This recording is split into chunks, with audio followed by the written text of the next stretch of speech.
It's called Restoring Truth and Sanity to American History.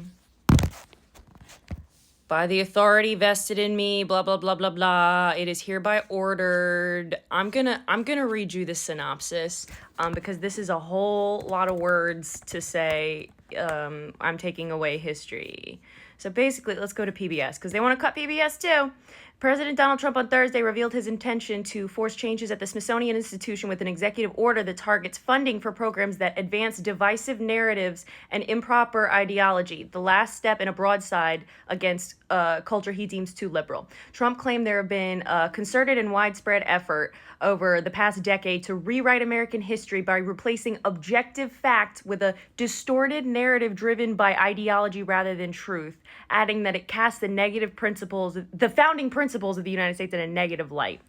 I know he can't spell most of those words, so I know he didn't write this. The order he signed behind closed doors puts J.D. Vance, who serves on the Smithsonian Institution's Board of Regents, in charge of overseeing efforts to remove improper ideology from all areas of the institution, including the museums, education and research centers, and the National Zoo. No more DEI at the zoo. Zebras can't be black and white. That's two things. That's a divisive truth. This gives them...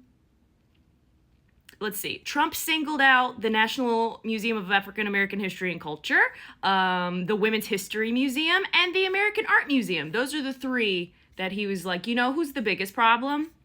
So you can just Google Trump Executive Order Smithsonian, and it's there. I am documenting all of this as per. If you guys want, I have literally been uploading like crazy to the Patreon.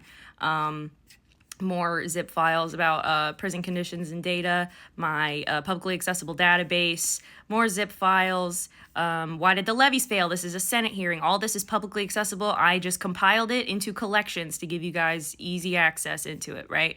Expedited assistance for victims of Hurricane Katrina, waste, fraud, and abuse. Again, we want to talk about waste, fraud, and abuse. I've got plenty of places we can pull it out. Why is everyone getting sent to a Louisiana prison? I have some answers for you. I know a lot of people are wondering. If you go on my Patreon, it's free. It says locked, but join for free. These are over 300 public access documents. It's in a zip file that's like 1.5 gigabytes, but it is all about the prison conditions and the detention facility conditions, the data, the loss of life, the human rights abuses, everything like that, false imprisonments, gerrymandering, prison district gerrymandering, getting the prison numbers up so that you could have higher profit in private prisons. These prisons used to be plantations. Understand this. They are labor camps. They're sending these people to labor camps. For more information, it's up there. You know where it is. Good morning, everybody. Cheers to the coffee. Yeah. While the Government Accountability Office website still exists, I downloaded all the Katrina shit off that. It's free in a zip file on my Patreon.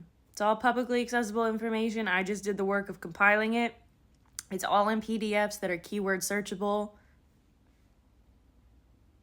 Go see.